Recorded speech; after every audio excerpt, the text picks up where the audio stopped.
The morning of August 23rd, 1944, -8 degrees Celsius in the Carpathian Mountains, eastern Slovakia. The ridgeline stretched like a jagged spine across the horizon, each rocky outcrop a potential fortress, each valley a killing ground. 300 meters below, Soviet infantry from the Second Ukrainian Front moved in loose formation through pine forests still wet from overnight rain. Among them, officers, identifiable by their posture, their position in the column, the way junior soldiers deferred to their presence. Gefreiter Matthäus Hetzenauer lay motionless behind a boulder 1,100 meters away, his Karabiner 98K pressed into his shoulder, his right eye focused through the 6-power Zeiss scope that turned distant figures into clear targets. The Wehrmacht sniper doctrine said 600 meters was the maximum effective range for precision shooting. Standard training emphasized stealth over distance, infiltration over extreme, marksmanship. Operating this far from friendly lines violated every principle his instructors had taught at the Seetaler Alpe training ground just months earlier. But Hetzenauer wasn't following Wehrmacht doctrine anymore. He was using something older, something his commanders initially called reckless, the chamois hunting techniques learned in the Tyrolean Alps of his childhood. Methods that required taking shots from angles no military manual would approve, from positions no sane soldier would occupy, at ranges that seemed impossible with iron-sighted rifles and demanded superhuman discipline even with optics. If you're enjoying this deep dive into the story, hit the subscribe button and let us know in the comments from where in the world you are watching from today. Through his scope, Hetzenauer studied the Soviet column. The morning light was perfect. No wind at this elevation, temperature stable, humidity low enough that his scope lens stayed clear. He had been in position since, 300 hours, climbing through darkness to reach this exposed ridgeline, while his fellow soldiers from the 3rd Gebirgsjäger Division slept in defensive positions 2 kilometers to the west. His battalion commander, General-Lieutenant Paul Klatt, had explicitly warned him about solo operations beyond visual range of German lines. Too dangerous, too isolated. If wounded, he would die alone on the mountain. If captured, the Soviets would execute him immediately. Snipers were not treated as conventional prisoners of war. They were hunted with particular hatred by both sides. Yet here he was, 1,100 meters from the enemy, completely alone, about to attempt a shot that Wehrmacht marksmanship standards declared nearly impossible. The Soviet officer he was tracking had stopped to consult a map, standing in profile against the lighter bark of a birch tree. Perfect target isolation. The kind of shot a Tyrolean hunter would take on a chamois buck at half this distance, compensating for wind, elevation, and the animal's incredible instinct to move the instant before the trigger broke. Hetzenauer had made this kind of calculation thousands of times before he ever joined the Wehrmacht. Not on men, but on one of the most challenging quarry in the Alps, the chamois. A goat antelope that lived on near vertical cliff faces, possessed eyesight sharp enough to detect movement at a kilometer, and could accelerate from standing to full sprint in less than 2 seconds. Hunting chamois in the Kitzbühel region where he grew up demanded patience measured in hours, stalking ability that would shame a cat, and the capacity to shoot accurately from positions that made your muscles scream and your hands shake. More importantly, it required understanding angles. In the mountains, nothing was level. You shot upward at 45 degrees from a crouching position wedged between rocks, or downward at 60 degrees, while lying on your stomach at the edge of a precipice. You learned to compensate not just for bullet drop and wind drift, but for the optical distortion created by steep angles, the way thin air at high altitude affected ballistics, the tendency of your own body to count the rifle when shooting across a slope. These were not techniques taught at Wehrmacht sniper schools. German military doctrine assumed relatively flat terrain, prepared positions, engagement ranges under 800 meters. The training Hetzenauer received from March through July 1944 focused on camouflage, fieldcraft, and precision shooting from prone or supported positions on level ground. Excellent training for the bocage of France or the plains of Russia. Completely inadequate for the Carpathian Mountains. So Hetzenauer adapted. When he arrived at the 3rd Gebirgsjäger Division in late July 1944, freshly qualified as a sniper but completely untested in combat, he found himself in terrain that looked eerily familiar. Steep ridges, covered in pine and spruce. Rocky outcrops that required mountaineering skills to access. Valleys so deep that morning fog didn't burn off until noon. The Carpathians weren't quite the Alps, but they were close enough that his childhood expertise suddenly became relevant in ways his instructors had never anticipated. His first kill came on August 3rd, a Soviet forward observer positioned on a hillside 850 meters away, directing artillery fire onto German positions. Standard Wehrmacht procedure would have been to report the target's location and request counter-battery fire or an infantry assault. But Hetzenauer saw the situation differently. He saw a chamois on a distant slope, unaware of the hunter, presenting a shot that was difficult but not impossible. He took the shot from a position that would have horrified his training instructors. Wedged between two boulders on a 40-degree incline, his left boot braced against a tree root, his right knee jammed into a crack in the rock. The Karabiner's forestock rested on his left hand, which in turn rested on a flat stone. Everything hurt: his back, his neck, his legs. The position was unsustainable for more than a few minutes before muscle fatigue would make accurate shooting impossible. But for those few minutes, the position was perfect. The angle gave him a clear sight line over intervening terrain. The elevation difference meant he was shooting slightly downward, which required calculating a ballistic solution that wasn't in any Wehrmacht manual. The distance demanded maximum precision from both rifle and shooter. He controlled his breathing, centered the crosshairs on the Soviet observer's torso, and compensated for what he estimated was a 3-degree downward angle by holding slightly low. The Karabiner's trigger broke cleanly at approximately 1.5 kilograms of pressure. The 7.92mm round left the barrel at 760 meters per second, crossing the distance in just over 1 second. Through his scope, Hetzenauer watched the Soviet observer crumple and fall from his position.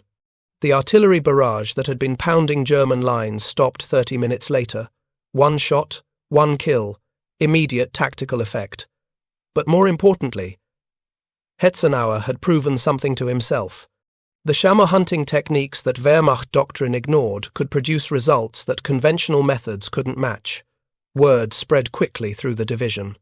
There was a new sniper operating from positions nobody else could reach, taking shots at ranges that seemed impossible, eliminating targets that conventional marksmen couldn't engage.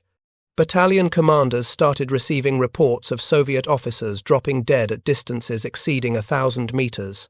German forward observers began noticing that Soviet artillery spotters, who had seemed invulnerable, suddenly became cautious, spending less time in exposed positions, reducing effectiveness. But the technique came with a cost that became apparent within days. Operating alone at extreme range meant Hetzenauer had no backup, no security, no immediate support if things went wrong. He climbed to his shooting positions before dawn and remained there until after dusk, moving only when absolutely necessary. He carried minimal equipment because every gram mattered when ascending steep slopes. His standard loadout was the Karabiner 98K, 60 rounds of ammunition, binoculars, a water bottle, and some bread. No radio, no medical supplies beyond a basic field dressing, no way to call for help. The isolation was absolute. From his elevated positions, he could see German defensive lines in the distance, could watch his fellow soldiers moving through their daily routines, could observe the war unfolding across kilometers of mountainous terrain, but he was separated from them by geography and tactical necessity. His hunting grounds were the spaces between the lines, the no-man's land, where neither side maintained permanent positions, the high ground that was too exposed for regular infantry, but perfect for a lone marksman who knew how to use terrain, the way a chamois used cliff faces to evade predators. His second kill came 2 days later. A Soviet officer directing troop movements from what he clearly believed was a safe distance, nearly 900 meters from the nearest German position. The officer stood in full view, pointing toward targets with theatrical gestures, confident that he was beyond effective rifle range. He was correct according to standard Soviet doctrine. Most German snipers operated at distances under 600 meters. At 900 meters, he should have been completely safe. Hetzenauer's shot entered his chest at a downward angle, the bullet having followed a parabolic trajectory that dropped over 3 meters between muzzle and impact. The wound was immediately fatal. Soviet soldiers in the area scrambled for cover, unable to determine where the shot had originated. From his position high on the ridgeline, Hetzenauer simply remained motionless, watching through his scope as confusion spread through the enemy formation. The tactical advantage was undeniable. By the time Soviet counter-sniper teams could organize a response, Hetzenauer had memorized their positions, their movement patterns, their probable deployment locations. He didn't engage them immediately. That would have revealed his position. Instead, he waited, watching as they established observation posts, as they began their own searches for the German marksman who was eliminating their officers from impossible distances. 3 days later, he killed 2 of them, both at ranges exceeding 800 meters, both from positions that required technical climbing skills to access. The message was clear. There was a German sniper operating in the Carpathians who understood mountain warfare better than anyone the Soviets had encountered. Someone who could appear anywhere the terrain offered elevation and clear sight lines. Someone who was using the mountains themselves as a weapon system. By August 15th, Hetzenauer's confirmed kill count reached 12. All officers, or high-value targets, all eliminated from extreme range. All killed by a 20-year-old Austrian farmer who had spent more time hunting chameaux than he had in Wehrmacht service. But the success was attracting attention from both sides. German commanders began asking questions about these remarkable long-range kills. How was a recently qualified sniper achieving results that veteran marksmen couldn't match? What techniques was he using? Could they be taught to other snipers in the division? The answer, when it finally reached battalion headquarters, was unsettling. Hetzenauer was operating completely outside established doctrine. He was taking positions that put him at enormous personal risk. He was engaging targets at ranges where a miss was virtually guaranteed for anyone without extraordinary skill. He was spending entire days alone in no man's land, moving through terrain that would challenge experienced mountaineers, all to gain shooting positions that offered marginal advantages in elevation and angle. Most disturbingly, he was succeeding. His kill-to-shot ratio was approaching 80%. In a war where most snipers fired multiple rounds to achieve a single confirmed kill, Hetzenauer was hitting targets with his first shot, at distances that pushed his equipment to its absolute limits, from positions that shouldn't have allowed for accurate fire. General Lieutenant Klatt faced a decision. Standard Wehrmacht doctrine said Hetzenauer's methods were too dangerous, too risky, too dependent on individual skill to be sustainable. If he were killed or captured, the techniques would die with him. He should be reassigned to conventional sniper operations, working with a spotter, operating from prepared positions, engaging targets at doctrinal ranges. But the results were impossible to ignore. 12 confirmed kills in 12 days. 12 Soviet officers or artillery observers eliminated. Artillery barrages disrupted. Troop movements delayed. Command and control degraded. All achieved by one rifleman operating alone with techniques learned hunting chamois in the Austrian Alps. Klatt made his decision on August 16th.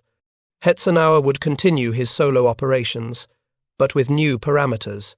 He would report his daily kill counts. He would mark his shooting positions on topographic maps so that counter-sniper teams could understand his methodology. And most importantly, he would train other snipers in his techniques if he survived long enough to make that possible. The Forbidden Mountain technique had become official doctrine, but only because the man using it was achieving results that no one could explain and no one else could replicate. The Wehrmacht was about to discover that sometimes the most effective weapons were developed not in training schools or military laboratories, but in the high mountains where young men learned to hunt the most elusive prey in Europe. And in the Carpathians of 1944, Matthäus Hetzenauer was demonstrating that the skills required to kill a chamois at extreme range could be applied to a very different kind of target. The only question was, how many Soviet soldiers would die before either they figured out how to counter his tactics or before the mountain itself claimed him. The Soviet counter-sniper response came on August 27, 1944. Hetzenauer spotted them through his binoculars at 0600 hours, 3 men moving with the deliberate caution that marked experienced hunters. They were setting up an observation post on a ridge approximately 1,400 meters from his current position, scanning the terrain with optics that caught the early morning light. These weren't ordinary infantry. Their movements suggested specialized training, and the scoped rifles they carried confirmed what Hetzenauer had been expecting for weeks. The Red Army had deployed dedicated counter-sniper teams to the Carpathians, men trained specifically to hunt German marksmen who were causing disproportionate casualties among Soviet officers and forward observers. The tactics were straightforward. Identify probable sniper positions based on recent kills. Establish observation posts covering those areas. Wait for the German marksman to reveal himself through muzzle flash or scope glint. Then eliminate him with precision fire. It was a sound tactical approach. It had worked effectively on the Eastern Front for 3 years, claiming the lives of dozens of German snipers who made the mistake of operating predictably from prepared positions. But Hetzenauer wasn't operating predictably. His chamois hunting methodology meant he never used the same position twice, never followed established routes, never appeared where tactical logic suggested he should be. More importantly, he was hunting them now. The moment he identified the Soviet counter-sniper team, his tactical calculus shifted. They represented both a threat and an opportunity. A threat because they possessed the skills and equipment to engage him at extreme range if they located his position. An opportunity because eliminating dedicated counter-sniper personnel would degrade Soviet capabilities far more than killing another artillery observer or junior officer. He studied them for 40 minutes. 3 men. 1 primary shooter with a Mosin Nagant rifle equipped with a PU scope, 1 spotter with high-quality binoculars, probably captured German Zeiss or lights, 1 security observer scanning for threats with a standard-issue rifle. They had chosen their position well, good sight lines covering multiple approaches to German defensive positions, overhead concealment from pine branches preventing aerial observation, solid backstop of rock preventing silhouetting. But they had made one critical mistake. They assumed German snipers would be operating at lower elevations, closer to friendly lines, using conventional doctrine. Their observation post was positioned to watch valleys and ridgelines at intermediate ranges. They weren't scanning the high peaks where chamois hunters operated, because military logic said nobody would climb that high for a marginal advantage in elevation. Hetzenauer was 700 meters higher than their position, and 1,300 meters distant at a 42-degree downward angle. The shot was borderline impossible. Not because of the range, which was manageable, but because of the angle. Shooting steeply downward required compensating for reduced bullet drop due to gravity's effect being partially perpendicular to the flight path rather than directly opposing it. Wehrmacht doctrine had no formulas for this calculation. It wasn't something that came up in conventional warfare, but it came up constantly when hunting chamois on alpine cliffs. Hetzenauer had made shots at similar angles hundreds of times, targeting animals on ledges far below his position. He understood intuitively what ballistics tables would eventually confirm. At steep angles, the bullet's trajectory flattened slightly. Hold low to compensate.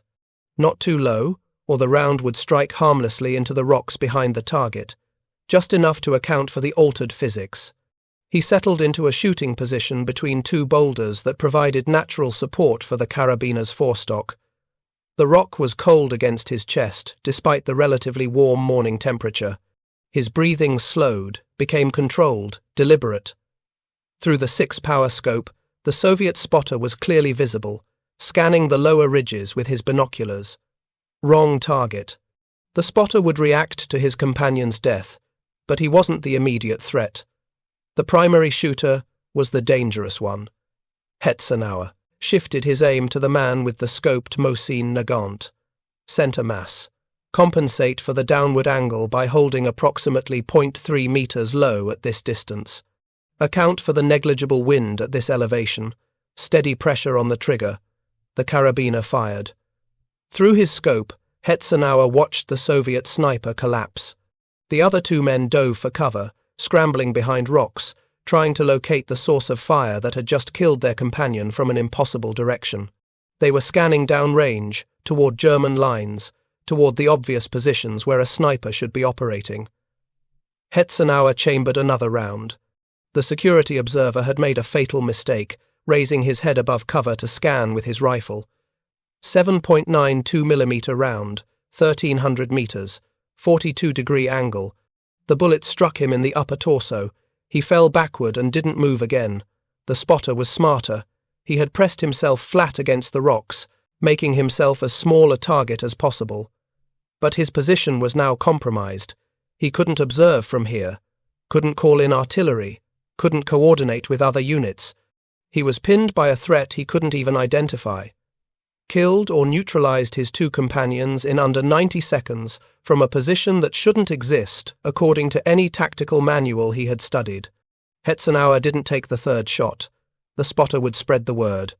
There was a German sniper operating from extreme elevation, engaging at angles that violated conventional doctrine, eliminating targets that should be safe. The psychological effect of that knowledge spreading through Soviet sniper units was worth more than one additional kill. He remained motionless for another 30 minutes, watching the Soviet position through his scope. Eventually, the surviving spotter crawled away, abandoning his dead companions, retreating to report what had happened. Hetzenauer memorized the route he took, the discipline of his movement, the speed at which he covered ground. Professional. This man was good. He had recognized when a position became untenable and executed a tactical withdrawal without exposing himself to further fire. That professionalism would make him dangerous later. But for now, the message was delivered. The high ground belonged to the German sniper who hunted like he was stalking chamois. The Soviet counter-sniper teams would need to develop new tactics. The engagement was reported to battalion headquarters by mid-afternoon. 2 confirmed kills on Soviet counter-sniper personnel, engagement range approximately 1,300 meters, extreme downward angle. No return fire, no friendly casualties. The arithmetic was simple. 1 German soldier with specialized skills had eliminated 2 Soviet specialists without exposing his own forces to risk. General Lieutenant Klatt reviewed the report with growing understanding of what Hetzenauer represented. This wasn't just exceptional marksmanship. It was a fundamental reconceptualization of how snipers could operate in mountainous terrain. Traditional doctrine treated elevation as a minor tactical advantage, worth pursuing if convenient but not essential. Hetzenauer was demonstrating that in the right terrain, extreme elevation was a decisive advantage that transformed the entire tactical equation.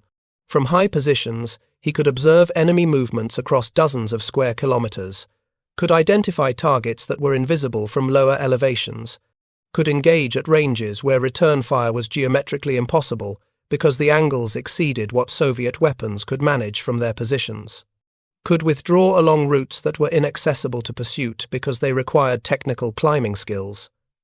The Soviets were learning this lesson the hard way. Reports from captured prisoners confirmed that Soviet units in the Carpathian sector had received specific warnings about a German sniper operating from mountain positions. Officers were instructed to avoid exposed positions, even at ranges exceeding 1,000 meters. Artillery observers were rotating positions more frequently. Communications personnel were using runners instead of visible signaling to reduce their exposure. All of this was degrading Soviet tactical effectiveness. An artillery observer who spent 80% of his time in cover was 80% less effective than one who could work freely. An officer who couldn't supervise his troops from visible positions couldn't coordinate movements as efficiently. The psychological pressure of knowing that any moment of exposure could result in death from an unseen shooter at impossible range was eroding the confidence and efficiency of Soviet units across the entire sector. But September brought a new challenge that would test whether Hetzenauer's techniques could scale beyond individual operations. The Red Army launched a major offensive in the Carpathians as part of the broader East Carpathian strategic offensive. Soviet Second and Fourth Ukrainian Fronts pushed westward through the mountains, aiming to break through into Slovakia and Hungary. The 3rd Gebirgsjäger Division was ordered to conduct a fighting retreat, delaying the Soviet advance while preserving German forces for defensive operations deeper in Slovak territory. A fighting retreat in mountains was a nightmare of military logistics and tactics. Units had to withdraw while maintaining cohesion, covering each other's movements, denying the enemy opportunities for breakthrough. Artillery had to be repositioned constantly. Supply lines had to adapt to changing front lines, and all of this had to happen while under continuous pressure from an enemy that outnumbered German forces by approximately 4-1. Hetzenauer's role in this chaos was unique. While conventional forces conducted the physical withdrawal, he was tasked with making that withdrawal as costly as possible for the advancing Soviets. His orders were simple: eliminate Soviet officers coordinating the advance, target artillery observers directing fire onto retreating German positions, kill anyone whose death would disrupt Soviet operations. The next 3 weeks became a masterclass in mobile sniper operations under combat conditions. Hetzenauer would establish a position on high ground overlooking Soviet advance routes, engage multiple targets in quick succession, then withdraw before Soviet forces could organize a response. His mobility was his primary defense. By the time Soviet counter-sniper teams identified his general location, he was already 3 kilometers away, climbing toward his next shooting position. September 8th. Soviet forces advancing through a mountain valley toward the Slovak town of Dukla. Hetzenauer positioned on a ridge 1,100 meters to the north, 35-degree elevation advantage. He identified 3 Soviet officers coordinating an infantry assault, range approximately 950 meters, light crosswind from the west, approximately 8 kilometers per hour, first shot at 09:15 hours. Soviet major directing troops from a position behind a burned-out truck. Hetzenauer compensated for wind drift and the downward angle. The bullet struck center mass. The major collapsed. Immediate confusion in the Soviet formation as junior officers tried to determine what had happened. Second shot 90 seconds later. A Soviet captain attempting to restore order, standing in the open, gesturing toward his troops. 880 meters. Similar wind conditions. The captain fell before he completed his sentence. Now the Soviet infantry understood they were under sniper fire, but they couldn't locate the source because Hetzenauer was shooting from an elevation and range that exceeded their tactical expectations. Third shot at 09:18 hours. An artillery observer with binoculars and a radio, directing fire from what he believed was a concealed position behind a rock outcrop. Hetzenauer's elevated angle let him see over the outcrop. 1,020 meters. The observer died without ever knowing where the shot originated. 3 kills in 3 minutes. 3 Soviet officers eliminated. The infantry assault stalled as junior leaders tried to coordinate without their commanders. Soviet artillery fire became less accurate without proper observation. The delay lasted nearly 2 hours before Soviet forces reorganized and continued their advance. By that time, Hetzenauer was 4 kilometers away, having withdrawn along a mountain goat trail that didn't appear on Soviet maps. This pattern repeated across dozens of engagements through September and into October. The Wehrmacht's fighting retreat through the Carpathians should have been a route. Soviet numerical superiority should have allowed them to overrun German positions through sheer mass, but the advance was constantly disrupted by a sniper who appeared to be everywhere, eliminating key personnel at ranges that shouldn't be possible, then vanishing before anyone could respond. Soviet frustration grew with each passing week. They deployed more counter-sniper teams. They instituted strict protocols for officer movement. They began using dummy positions to draw out the German marksman. Nothing worked. Hetzenauer's chamois hunting methodology made him nearly impossible to predict or counter. He never used the same position twice, never followed patterns, never appeared where tactical logic suggested he should be. By October 1st, his confirmed kill count reached 73. Every single kill was a verified officer, artillery observer, or specialist whose death had immediate tactical impact. Hetzenauer wasn't engaging ordinary soldiers. That would have wasted ammunition and revealed his position unnecessarily. He was conducting what modern doctrine would call high-value target elimination. Decapitation strikes against Soviet command and control structure. The cumulative effect was devastating. Soviet units in the Carpathian sector were suffering from degraded leadership at every level. Officers who survived long enough to gain experience were precisely the ones targeted by the German mountain sniper. This created a vicious cycle where inexperienced junior officers were constantly being promoted into positions they weren't ready for, only to be killed before they could develop the necessary skills. If you find this story engaging, please take a moment to subscribe and enable notifications. It helps us continue producing in-depth content like this. But the technique that was achieving these remarkable results was also extracting a physical and psychological toll that couldn't be sustained indefinitely. Hetzenauer was operating alone, climbing steep mountains while carrying equipment, spending entire days in exposed positions, surviving on minimal rations, sleeping in improvised shelters, or not sleeping at all. The average human body couldn't maintain this level of exertion for weeks without breaking down. October 6th brought the engagement that would define the limits of his methodology. Soviet forces had concentrated for a major push toward the Slovak town of Svidnik. Intelligence reports suggested the offensive would be coordinated by a Soviet colonel with a reputation for aggressive tactics and effective use of combined arms. Eliminating him could potentially disrupt the entire operation. Hetzenauer located the colonel's command post through patient observation. A farmhouse 4 kilometers behind Soviet front lines, positioned in a valley that offered good access to communication routes but limited visibility from ground level. Perfect for conventional operations. Fatal oversight if anyone controlled the high ground. Hetzenauer did control the high ground. A peak overlooking the valley at approximately 600 meters elevation difference. The horizontal distance to the Krump farmhouse was roughly 1,200 meters. The shot angle was approximately 27 degrees downward. These numbers pushed his equipment and skills to their absolute limits. The Karabiner 98K was accurate to about 800 meters under ideal conditions with a skilled shooter. Beyond that range, bullet drop became extreme, wind drift became unpredictable, and even minor errors in range estimation could result in missing by meters. At 1,200 meters, the bullet would take over 2 seconds to reach the target, during which time it would drop over 9 meters and drift significantly with even moderate wind. But Hetzenauer had made similar shots on chamois at ranges approaching 600 meters, which represented similar technical challenges at half the distance. The principles were the same. Calculate the range precisely, estimate wind speed and direction, compensate for angle, control breathing, steady trigger press. The colonel appeared at 14:30 hours, stepping out of the farmhouse to consult with other officers.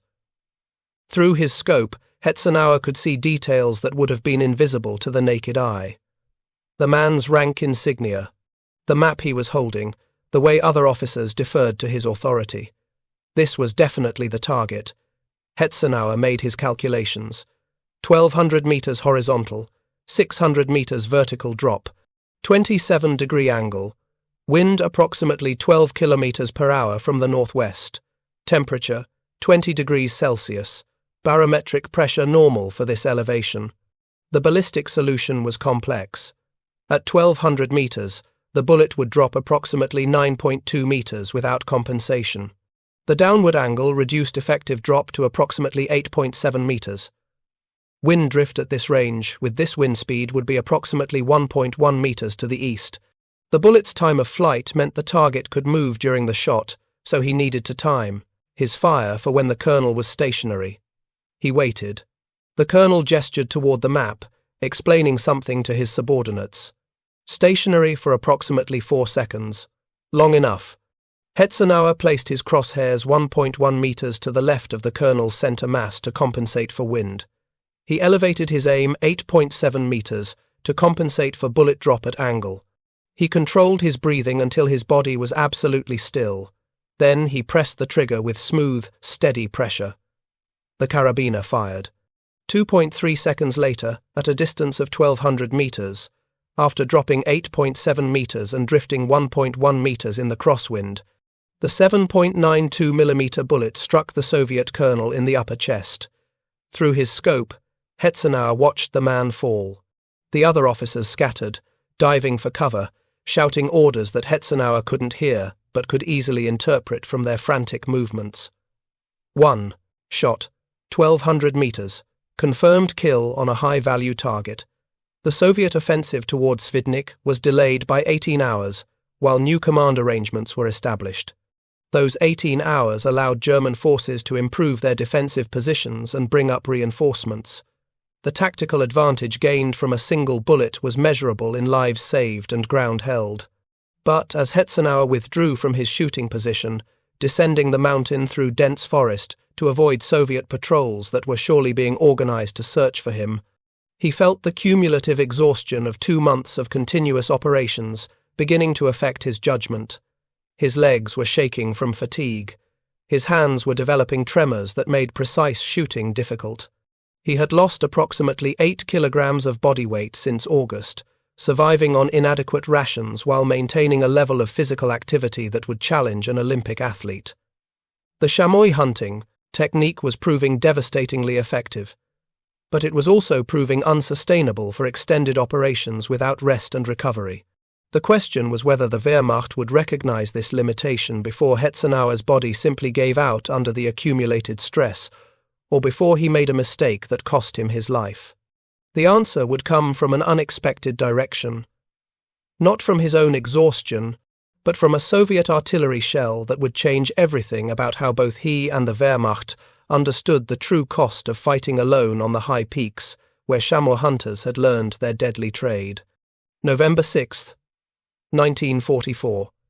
The Carpathian Mountains near the Slovak-Hungarian border. Temperature 4 degrees Celsius. Overcast skies threatening snow. Hetzenauer had been in position since 0400 hours, observing Soviet troop movements through a valley that represented a critical approach to German defensive lines.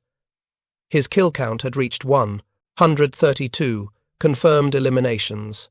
Every single one, an officer, artillery observer, or specialist, whose death had degraded Soviet operational effectiveness. But 132 kills meant 132 reasons for the Red Army to dedicate resources to finding and eliminating the German mountain sniper who had become a strategic problem. Soviet commanders had realized that conventional counter-sniper tactics weren't working. The German marksman operated from positions that were geometrically impossible to reach with return fire. He never appeared where tactical logic suggested he should be. He moved through terrain that Soviet forces couldn't navigate quickly enough to pursue. So they changed tactics. If they couldn't shoot him, they would blast entire mountainsides with artillery, deny him the high ground through saturation fire, make every peak, every ridge, every elevated position a potential killing zone of exploding shells. It was resource-intensive, firing dozens of artillery rounds to potentially kill one sniper. But the arithmetic made sense when that one sniper was eliminating Soviet officers at a rate approaching 2 per day. Hetzenauer didn't hear the artillery barrage begin. The first indication was the whistle of incoming shells, that distinctive sound that every soldier on the Eastern Front learned to recognize instantly. Then impacts. Not direct hits on his position, but close enough. Soviet gunners were walking their fire across the ridgeline, systematically destroying every possible sniper position with high explosive rounds. He should have withdrawn immediately. Standard doctrine said you didn't stay in position under artillery fire. You displaced, found new cover, survived to fight another day. But Hetzenauer had identified a Soviet observation post directing the barrage. An officer with radio equipment, standing in what he thought was a safe position 800 meters away, coordinating the artillery strikes that were supposed to kill the German sniper. One shot, 800 meters, kill the observer directing the fire, and the barrage would lose its accuracy. The tactical calculation was sound. The execution required staying in position under artillery bombardment long enough to line up the shot. Hetzenauer made the calculation, set up the shot, controlled his breathing despite the explosions getting closer with each salvo, placed his crosshairs on the Soviet observer, began his trigger press. The shell detonated 12 meters behind his position. Not a direct hit, but close enough that the blast wave threw him forward against the rocks. Shrapnel tore through the air where he had been lying 1 second earlier. He felt the impact against his head, felt warmth spreading across his scalp, tasted blood in his mouth. The world tilted sideways and sound became muffled, like he was underwater. He didn't lose consciousness completely, but coherent thought became difficult. His training took over. Move. Withdraw. Get away from the kill zone. His body responded automatically, crawling behind cover, sliding down the back slope of the ridge, using terrain features to shield himself from direct observation and further artillery fire. The descent that should have taken 30 minutes took nearly 2 hours. His head wound was bleeding heavily, his vision was blurred, and his sense of balance was compromised by what was almost certainly a concussion. But the chamois hunting skills that had made him deadly at extreme range now saved his life. Even semi-conscious and wounded, he knew these mountains, knew which routes offered concealment, knew where to find water sources, knew how to navigate by terrain features when visual clarity was compromised. German medics found him at 14:20 hours, stumbling through pine forest 2 kilometers from his shooting position. The head trauma was serious but not immediately life-threatening. Shrapnel had struck his helmet, been deflected, but still caused a deep scalp laceration and probable skull fracture. He was evacuated to a field hospital, then transferred to a military hospital in Vienna for extended treatment. The wound earned him the Verwundetenabzeichen, the wound badge, awarded 3 days later on November 9th, but it also marked the end of his solo mountain operations. The head trauma required weeks of recovery, and even after physical healing, the doctors weren't certain about long-term effects. Concussions in 1944 were poorly understood. There was no CT scan, no advanced neurological assessment, just observation and hope that the brain would heal without permanent damage. While Hetzenauer recovered, the war continued without him. The Soviet offensive ground forward through the Carpathians and into Slovakia. The 3rd Gebirgsjäger Division continued its fighting retreat, but without their most effective sniper, Soviet officers moved more freely, artillery observers worked more efficiently, and the tactical balance shifted incrementally back toward the advancing Red Army. German commanders reviewing casualty reports and operational assessments began to understand what Hetzenauer's absence meant. In the sectors where he had operated, Soviet advance rates were measurably slower than in sectors without his presence. Soviet casualties among officers and specialists were significantly higher. The psychological effect of the German mountain sniper had forced changes in Soviet tactics that persisted even after he was wounded. 1 soldier, 1 rifle, 1 unconventional technique adapted from hunting chamois in the Austrian Alps.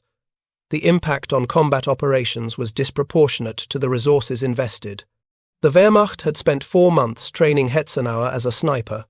The cost of his equipment was negligible, a Karabiner 98K and a Zeiss scope that together cost less than a single artillery shell. His ammunition consumption was minimal, averaging fewer than 2 rounds per kill. Yet his effect on the battlefield exceeded what artillery batteries or infantry companies could achieve with orders of magnitude more resources. This was precision warfare reduced to its most fundamental form. Individual excellence, properly applied in terrain that amplified its effectiveness, producing strategic results from tactical actions. Hetzenauer returned to his unit in January 1945, cleared for combat operations despite lingering headaches and occasional dizziness. The war had changed in his absence. Soviet forces had broken through the Carpathians and were advancing across Slovakia toward Austria and Czechoslovakia. The 3rd Gebirgsjäger Division was now fighting not to delay the enemy but simply to survive, conducting continuous retreats under overwhelming Soviet pressure. The nature of sniping operations changed accordingly. Hetzenauer could no longer spend days stalking individual targets from remote mountain peaks. The front lines were too fluid, the tactical situation too chaotic. Instead, he operated closer to German positions, engaging targets of opportunity, using his skills to cover retreating units and inflict casualties on pursuing Soviet forces. The kill count continued to climb. 150 by February 1st, 200 by March 15th. Each kill was verified by witnesses as Wehrmacht regulations required. German military protocol demanded that sniper kills be confirmed by an officer before being officially credited. This meant Hetzenauer's actual kill count was certainly higher than his official tally, because many shots taken during solo operations couldn't be verified according to regulations. His techniques were also spreading. Other snipers in the 3rd Gebirgsjäger Division had begun adopting elements of his methodology, using extreme elevation for advantage, taking shots at angles that challenged conventional ballistic calculations, operating independently from positions that required mountaineering skills to access. Not everyone could execute these techniques as effectively as Hetzenauer, but even partial adoption improved their effectiveness. March 21, 1945. Hetzenauer was operating near the town of Brezno in central Slovakia when he encountered a tactical situation that exemplified everything he had learned about mountain sniping. Soviet forces were advancing through a valley, moving in company strength toward German defensive positions. Standard defensive doctrine would have been to engage them with machine gun fire and artillery as they entered the killing zone, but Hetzenauer saw something different. He saw the Soviet officers directing the advance, visible from his elevated position overlooking the valley. He saw the artillery observers calling in fire support, exposed because they needed clear sight lines to effectively direct their guns. He saw the communications personnel operating radio equipment, essential nodes in the Soviet command network. Over the next 4 hours, he systematically eliminated 11 Soviet officers and specialists, not with rapid fire, but with patient, methodical precision. One shot every 20 to 30 minutes, each target carefully selected for maximum tactical impact. Each shot taken only when he had clear sight lines and optimal ballistic conditions. Each kill forcing the Soviet formation to slow, reorganize, adapt to the loss of key personnel. By the time Soviet forces reached German defensive positions, they had lost their entire command structure. Junior officers who should have been squad leaders were trying to coordinate company-level operations. Artillery support was degraded because the observers directing it had been eliminated. Communications were disrupted because radio operators kept being killed by a sniper they couldn't locate.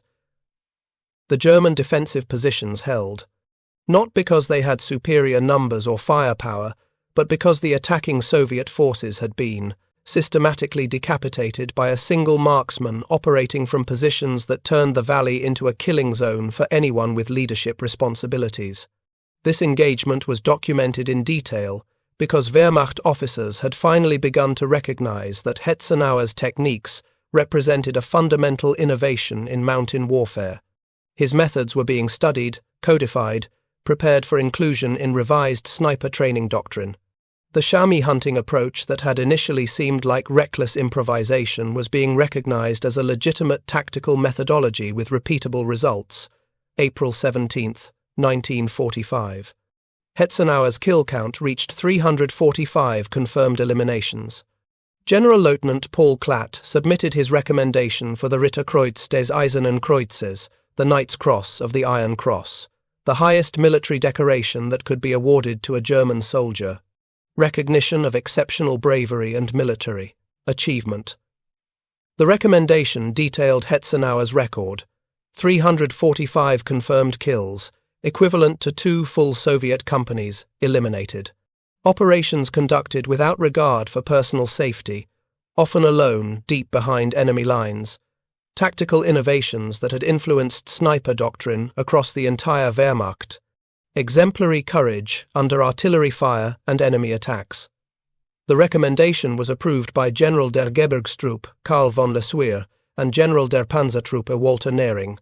On April 17, 1945, Gefreiter Matthäus Hetzenauer received the Knight's Cross.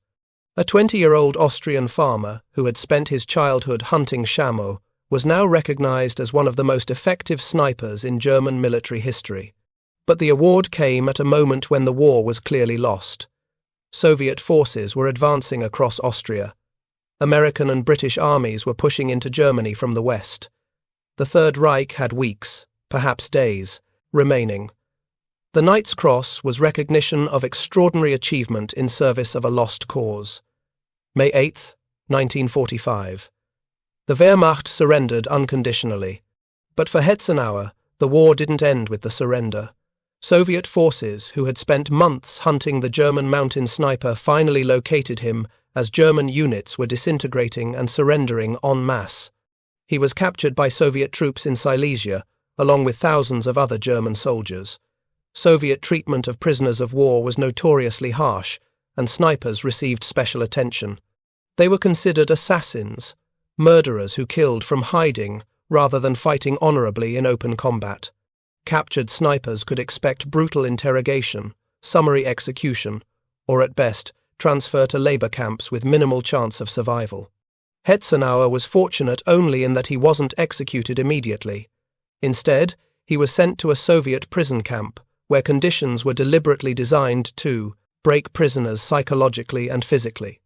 Of the approximately 3 million German soldiers captured by Soviet forces during the war, nearly 1 million died in captivity from starvation, disease, exposure, and deliberate mistreatment.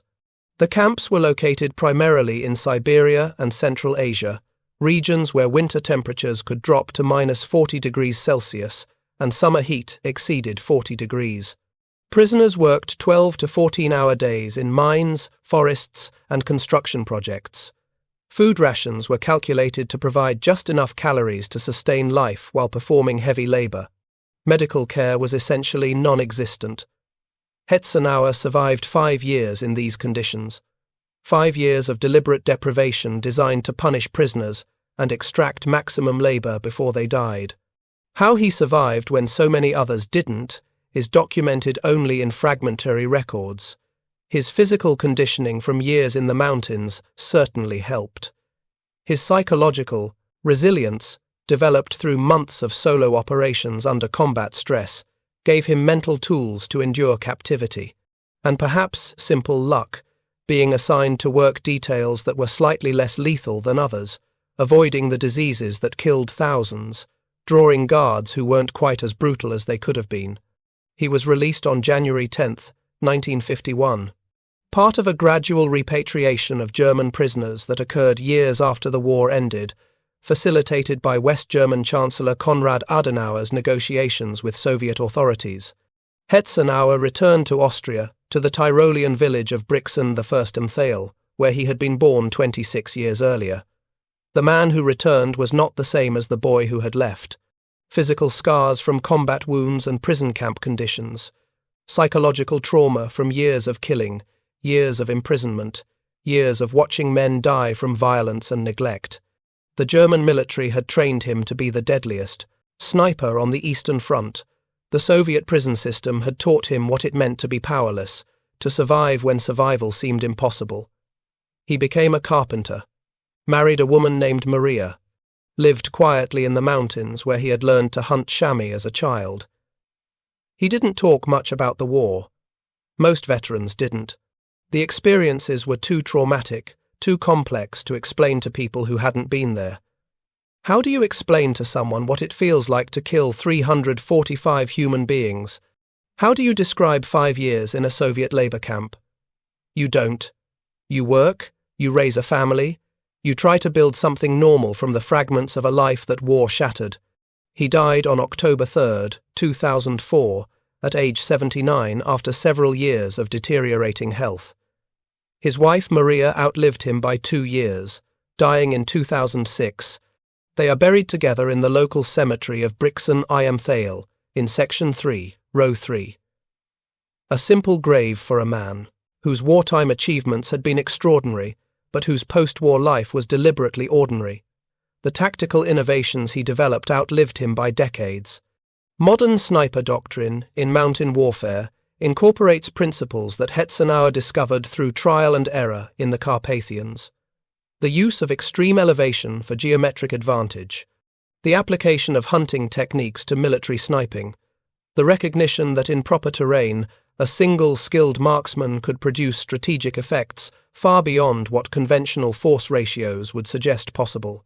Military historians studying the Eastern Front eventually recognized what Hetzenauer had accomplished: 345 confirmed kills in approximately 10 months of active operations. His longest confirmed kill at 1,100 meters, which in 1944, with the equipment available, was a remarkable achievement. The tactical impact of his operations on Soviet advances through the Carpathians, measurable in delays, casualties, and degraded command effectiveness. But the numbers don't fully capture what he represented. The Wehrmacht in 1944 was losing the war through conventional military calculations. Soviet numerical superiority in manpower, industrial production, and resources was overwhelming. German forces were retreating on all fronts, unable to stop advances that were supported by hundreds of divisions and thousands of tanks and artillery pieces. In that context, Hetzenauer demonstrated that individual tactical excellence, properly applied, could still matter. One soldier with exceptional skills and unconventional techniques could influence battles, could disrupt enemy operations, could achieve results that entire companies couldn't match through conventional methods. It wasn't enough to change the war's outcome. Nothing could have changed that outcome by late 1944. But it was enough to prove that even in industrial warfare dominated by mass and firepower, there was still a place for the individual warrior who understood his craft at the highest level. The chamois hunters of the Austrian Alps had developed their techniques over generations: how to read terrain, how to move silently through mountains, how to shoot accurately from impossible positions at extreme range.